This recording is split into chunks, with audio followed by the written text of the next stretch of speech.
Désolée de faire un audio à une heure pareille. Je voulais... Et désolée pour les bruits environnants. Je voulais parler des deux films que j'ai vus. Bon, là, il doit être 2 heures du matin ou 2 heures du matin, oui. 2h32 du matin pour être précis. Je voudrais revenir sur les deux films que j'ai vus. Et j'ai adoré. J'ai vraiment adoré. Et avec le recul, je pense que même si en fait il le dit pas clairement, je pense que je veux juste parler de Jack, seulement de Jack Sparrow. Je pense que Jack Sparrow, il aime bien ces deux gamins qu'il considère un peu comme des gamins. Il y avait eu le 1 aussi. Bon, enfin, je me refasse toute la trilogie. Mais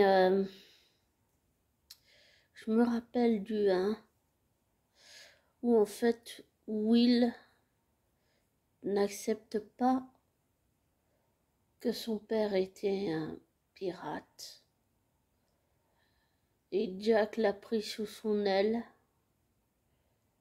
Et il lui a fait, ça a été dur, mais il lui a fait comprendre, il lui a fait accepter que le père de Will avait été un pirate.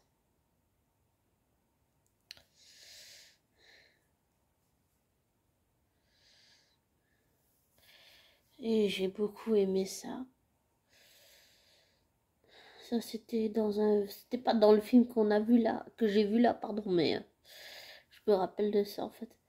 Ça devait être dans le 1. Bon, après, Will dit qu'il déteste Jack Sparrow. Ils se trahissent tous. Dans les films que j'ai vus, là, ils se trahissent tous. Mais j'ai vraiment l'intuition, même l'impression que Jack, en fait, il a rusé, il a manipulé, il a vraiment rusé pour déjouer les pièges de Davy Jones. Et j'ai adoré, j'ai vraiment adoré. Et aussi, il a sauvé la vie plusieurs fois d'Elisabeth aussi. Mais il a aussi sauvé plusieurs fois la vie de Will et plusieurs fois la vie de Henry, le fils de Will et Elisabeth. C'est ça que j'ai compris de ce que j'ai vu des deux films là. Je pense que Jack Sparrow a sauvé des gens. Au début, il pensait qu'à sa gueule, il pensait qu'à sa pomme. Après, il a pris Will Turner sous son aile. Il a fait, je pense que Jack n'est plus ce qu'il était. Dans les films, on voit qu'il est plus ce qu'il était. Mais je pense qu'il n'a pas tout perdu. Des fois, les réflexes très anciens, ça revient vite, vite, vite, sans qu'on s'y attende. Je pense que Jack a... Bon, il a une vie amoureuse un peu dissolue, non? Mais je pense que Jack Sparrow n'est pas fini et que il faut qu'il revienne. Il faut qu'il revienne. Ce pirate des Caraïbes ne peut pas se finir sans lui. Pour moi, c'est pas possible. J'arrive pas à imaginer quelqu'un d'autre en Jack Sparrow.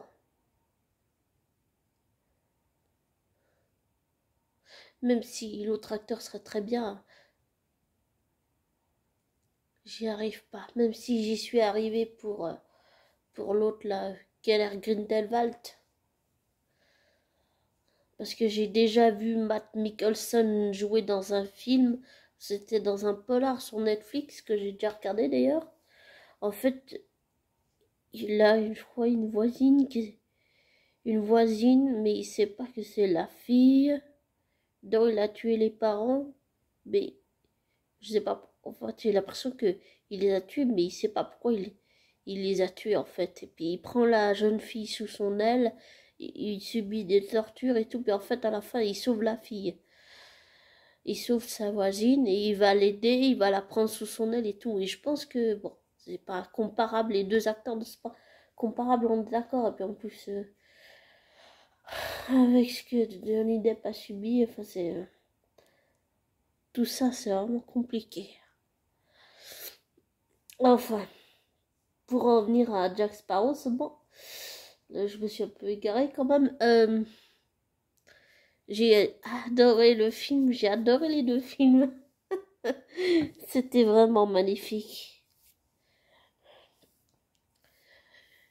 Et le fait que Jack ait appris, j'ai l'impression que d'une certaine façon, Jack a appris à être, on va dire, une sorte de parent, une sorte de figure paternelle, une sorte de père pour Will. Même si Will dit qu'il le déteste, je pense que dans le fond, même si je le dis pas dans le film, je pense qu'ils s'aiment les uns les autres et qui tiennent les uns aux autres, mais c'est pas quelque chose qu'à l'époque on se disait, c'est quelque chose qui ne se disait pas. Ça se disait pas à l'époque. Ça se disait pas.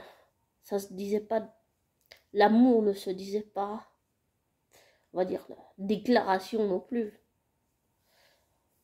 Ça ne se disait pas.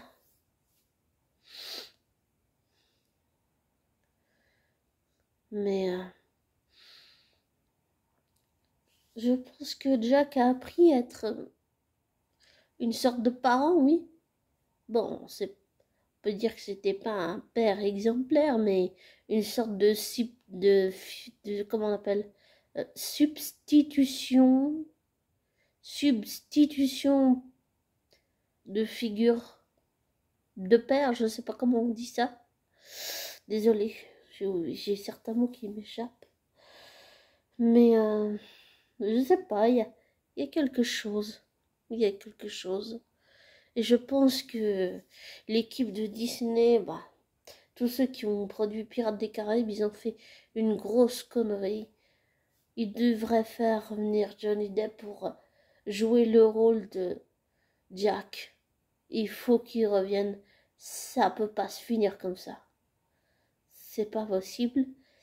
Et j'ai discuté, bon, c'était sous une vidéo, sous un commentaire, quelqu'un qui me disait de me résigner et qui joue plus dans aucun film, qu'il faut accepter ça, mais non, c'est pas possible. Je peux accepter qu'il joue pas dedans, mais me résigner, non. Et je pense pas comme cette personne qui voudrait que je pense que la carrière de Johnny Depp, c'est fini. Je pense que Johnny Depp n'est pas fini. Sa carrière n'est pas finie. Que même si, là, en ce moment, il est au fond du gouffre, il va revenir. Il va revenir. J'en suis sûre. Je sais pas, je le sens, hein. Intuitivement, je le sens. Jack Sparrow n'abandonne jamais. Donc, Jack Sparrow n'abandonne jamais. Donc, Johnny Depp n'abandonne pas. Dans ma tête, dans mon cœur. Pour moi, c'est ça. Et puis aussi, ça me fait penser à la chanson de Josh Coban qui dit I never don't give up.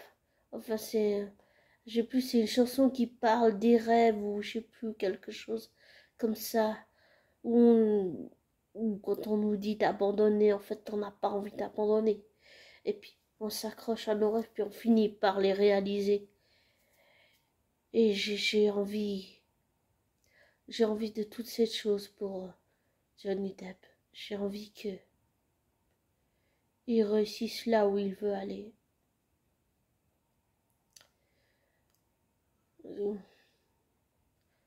mais je ne suis pas aveugle sur le fait que avec tout ce qui a, le procès, tout ça là, en ce moment c'est vraiment compliqué, je trouve que c'est vraiment compliqué. C'est très compliqué, c'est très complexe. Et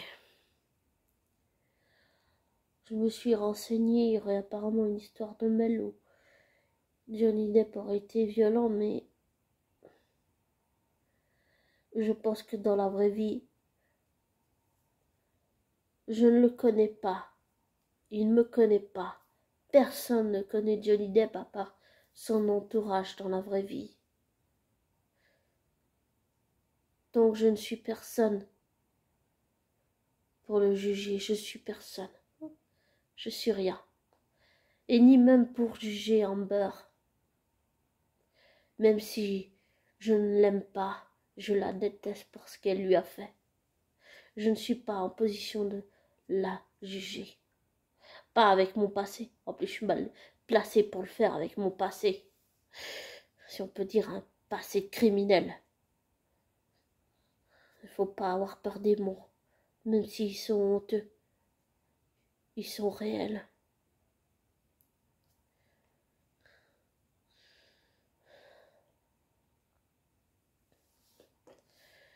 Et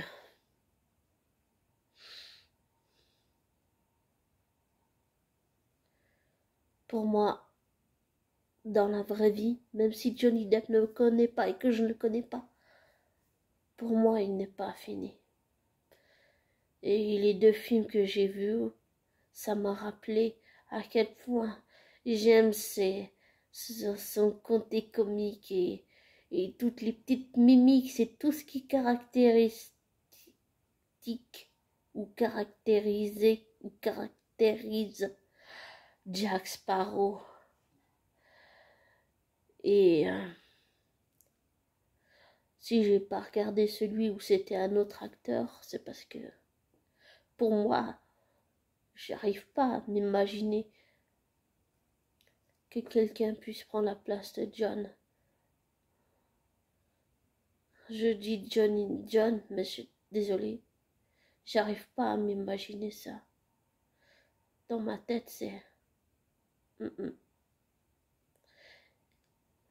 Et comme dit dans un autre commentaire, dans les commentaires que j'ai laissés, jamais je ne me résignerai.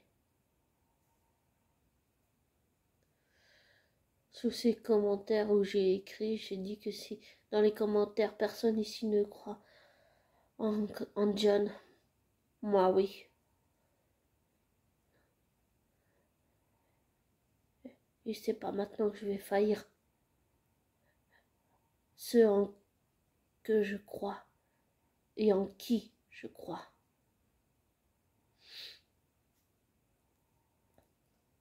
Et je pense que dans toute chose, il y a une part de vérité. Et pour moi, ça n'excuse pas que Johnny Depp ait peut-être été violent, mais ça n'excuse non plus pas ce que Amber lui a fait. Je peux trouver aucune excuse ni à l'un ni à l'autre. Peut-être que j'étais juste... Pardon. Peut-être que j'étais juste trop dure avec John, mais j'essaye d'être objective. Et j'allais dire, Jack Sparrow me manque, mais Johnny Depp me manque aussi. Il me manque beaucoup.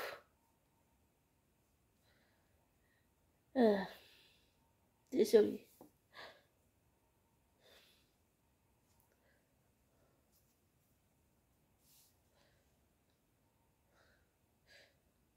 Mais je me battrai pour ce en ce que je crois. Et je ne laisserai personne me dicter ce que je pense. Et j'ai passé ma vie entière comme Johnny Depp à être traité comme de la merde. et à être mis sur le côté, ni écouté, ni respecté. 31 ans quand même. J'ai passé ma vie à être traité comme de la merde, comme ce qu'il est en train de vivre.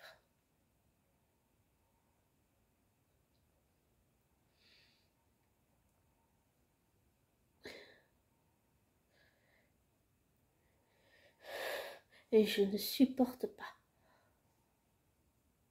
l'injustice.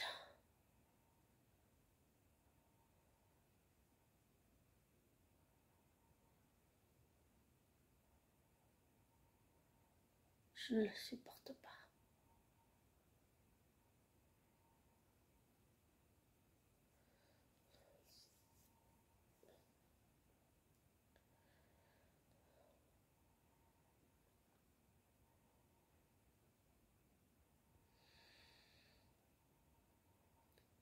Et j'imagine pas à quel point ce qu'il endure doit être. Je dis que j'imagine pas, mais en réalité, pour avoir pas vécu un procès, bien pour avoir vécu ce que c'est d'avoir quelqu'un dans son entourage qui se révèle être une personne perverse, narcissique, manipulatrice, en plus d'être raciste. Oui, j'ai une idée de ce qu'il endure et à quel point c'est douloureux. Physiquement, oui, mais mentalement, affectivement, psychologiquement, émotionnellement, c'est très douloureux. Très, très douloureux. Le mental, ça fait un down ou un high. Enfin, je sais pas comment on dit, un down ou un breakdown. Enfin, dans la tête, c'est, le mental souffre. Ça souffre beaucoup. Ça fait ressortir beaucoup de souvenirs, beaucoup de choses qui sont très, très douloureuses quand on les a subies. C'est très, très douloureux parce que notre corps, notre mémoire, notre émotionnel, nous peut-être on fait un blackout, mais notre corps, notre mémoire se souvient. Et notre corps, il parle, il réagit. Ça peut parfois nous faire même développer des maladies si on n'écoute pas. C'est très très douloureux, c'est très très dur ce qu'il est en train de vivre. Très très dur. Alors oui, j'imagine peut-être pas pour le procès, mais pour l'avoir vécu, j'imagine, et pour l'avoir vécu, j'imagine quand même, et j'ai quand même une petite idée de ce qu'il est en train de vivre. C'est très très dur. Parce que nos cellules, notre mémoire, nos organes, notre psychologie, tout est cassé à l'intérieur. Après, il faut se reconstruire. Se reconstruire. Ça, c'est la chose la plus dure à faire, c'est se relever, c'est tourner la page, c'est se reconstruire avec tous ces souvenirs, des souvenirs qui sont très douloureux.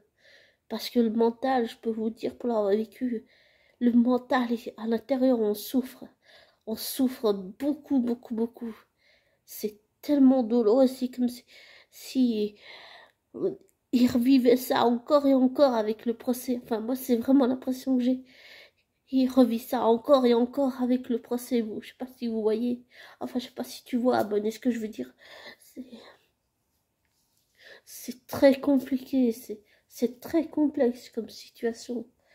Et c'est très dur surtout. C'est très dur. Alors non, j'ai pas vu ce que c'est un procès, même si j'ai jamais été dans une salle de procès, que j'ai vu ça que dans des séries télé.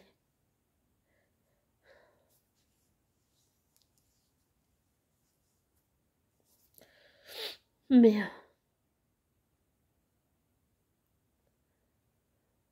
oh, j'ai une petite idée de ce qu'il est en train de vivre. Et ça fait très mal.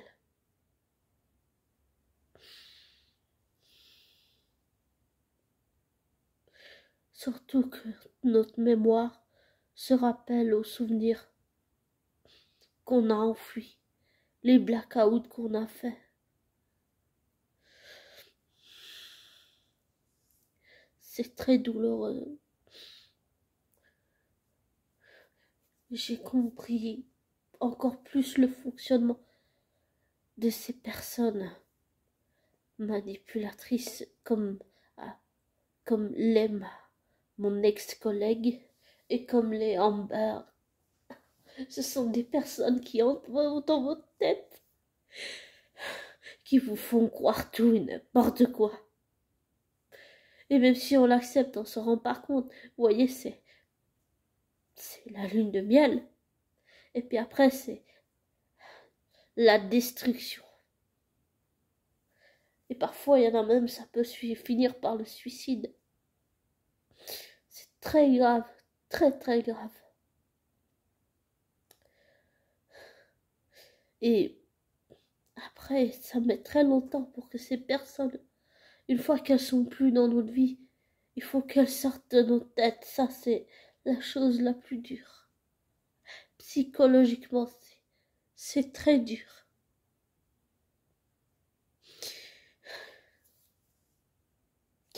Désolée. Mais en même temps que je repense, ça me rappelle mes propres souvenirs. Ma mémoire se rappelle, mon corps se rappelle.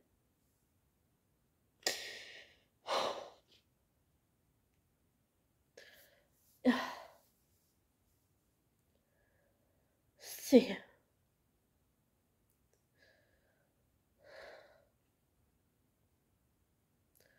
On se rappelle à quel point on a été traité comme de la merde toute notre vie. À quel point les autres nous aiment pour ce qu'on apporte, mais pas pour l'être humain qu'on est. On nous aime pour l'argent, pour le physique, mais on nous aime pas pour notre vraie personnalité. On nous aime pour l'éducation qu'on a eue, pour ce qu'on apporte, mais pas pour la vraie personne qu'on est au fond de soi. On nous aime à condition qu'on corresponde à ce que les autres attendent de nous. Et ça, c'est plus possible. C'est plus possible.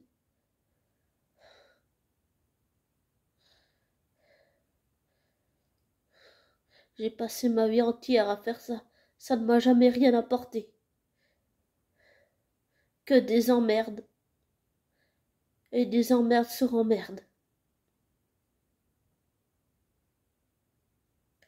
Parce que ça rend les autres heureux, mais à l'intérieur de soi, on ne l'est pas. Voilà. On ne l'est pas.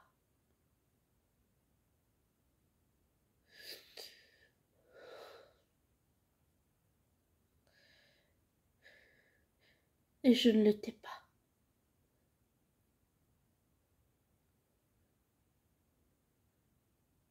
Je n'étais plus heureuse depuis très longtemps.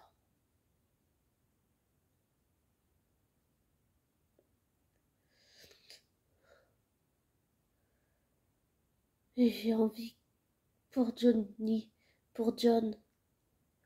qu'il trouve son soi, son vrai lui, qu'il trouve le vrai être humain qu'il est au fond de lui.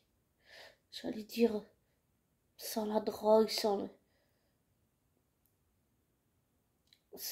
tous ces trucs-là, sans le star system qui le pourrit, sans ce procès, sans Amber,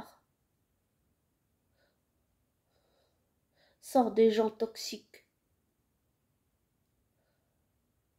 J'ai envie que John trouve le vrai être humain qu'il est au fond de lui. C'est ce que je veux pour lui.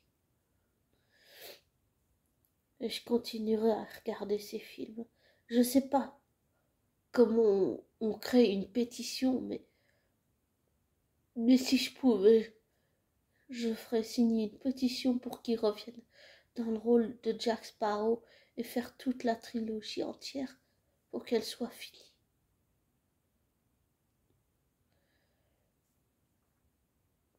Et je ne laisserai pas une minorité de fans décider. Et je réaffirme au passage que je soutiens Johnny Depp, J.K. Rowling et le cri de la gargouille. Voilà. Et si vous... Et j'allais dire, si vous ne me croyez pas, mais ne vous laissez pas influencer par moi. Ne prenez pas pour argent comptant ce que je dis. Faites des recherches, des vérifications, tirez-en vos conclusions après. Voilà. Et prenez soin de vous.